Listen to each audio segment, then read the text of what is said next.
Welcome to Risk Minds International. I'm Liz McKean, and with me is Wilson Ervin, who is Vice Chairman of Credit Suisse. Thanks for joining us. Great to be here. So tell us the ways in which the concept of too big to fail is changing. Well, it's changed a lot since people started grappling with it in earnest after Lehman's. Before that, we talked about it, but it was very academic, and you might have had trouble scrapping together 5 or 10 academics who had thought about it. And after Lehman's blew up and started blowing up the financial world, we need to think very hard about it. We've moved on a great deal from the choices we had in Lehman's, which were frankly all bad choices, to something called bail-in, which I think can and does work, and in fact I think is operational now at probably half of the GSIBs. So we've made a huge amount of progress in building a system by which governments don't need to put in money, but we've had private capital, replicating how we do a sort of a prepackaged bankruptcy for a large industrial company, to adapt some of those techniques with new laws, new funding techniques, so that they're actually workable today. So I think it's changed a lot. There's still more to do, but the fundamental ground has really changed. And what is the impact of that sort of regulation? Is it adequate to the job?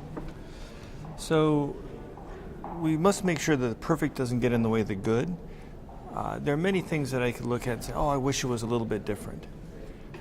But the regulation has done, I would say, the three key things well. If you look at establishing a fast legal framework so you can act quickly, if necessary, over the proverbial bail-in weekend.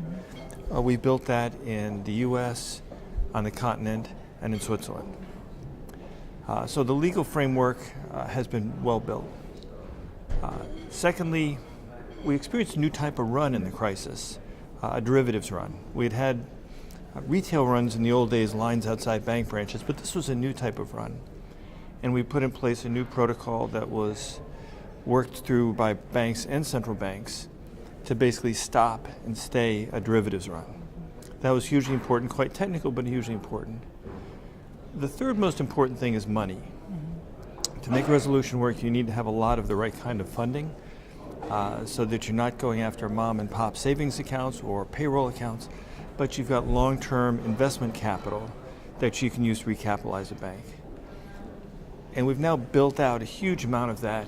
If you look at the United States, literally $1 trillion of recapitalization capital is in place today. So when I think about the steps we've taken versus the old days, I think we've made huge progress on those three elements, and those are the three you really have to crack to make this work.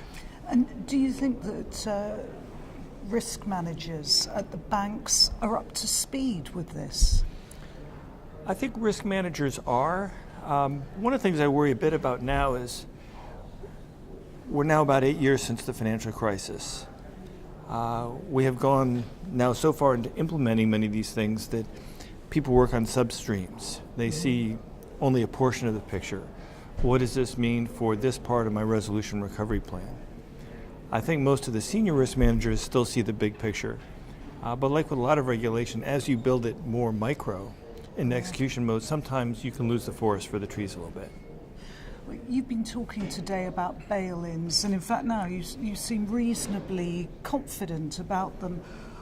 What about how they'll go down with people though, because bailouts after all have been so unpopular? Will they be better? I think they have to be better. Not sure people will ever like them. Nobody likes losing money. But people accept that when they make an equity investment or when they make a bond investment in a corporation, they understand it. It's part of the bargain you make when you're making that investment.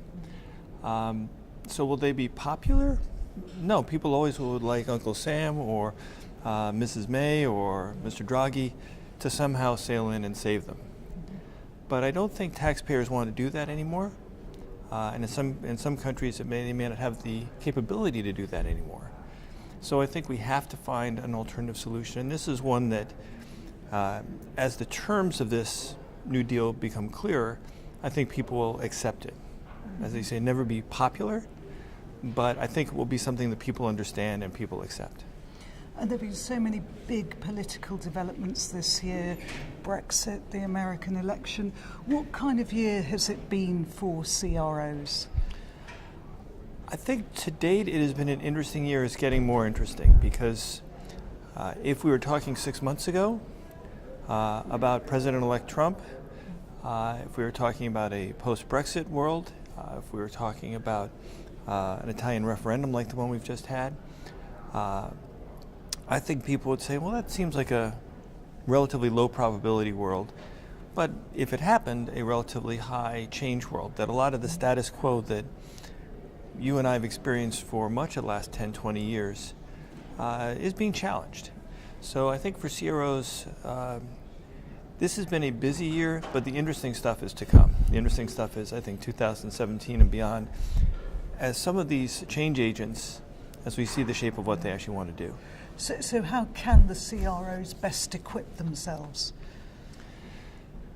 It's a great question. I think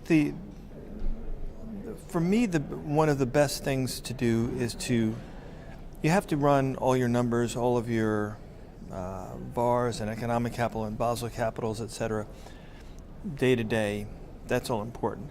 But this is one of those times where stepping back and thinking about scenarios, what possible things that could be more tectonic in nature, and start talking to economists, talking to people who think harder about changes in political structure and what that might mean.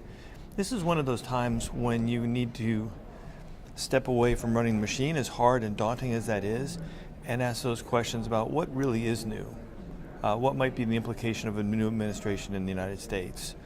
Or scenarioizing different Brexit strategies. What could that mean? What implications could that be? And even if some of those are uncertain or unlikely, we know that chasing down the unlikely is sometimes important. Okay, so bumpy times ahead anyway. Yep. Wilson, thanks very much indeed for joining us.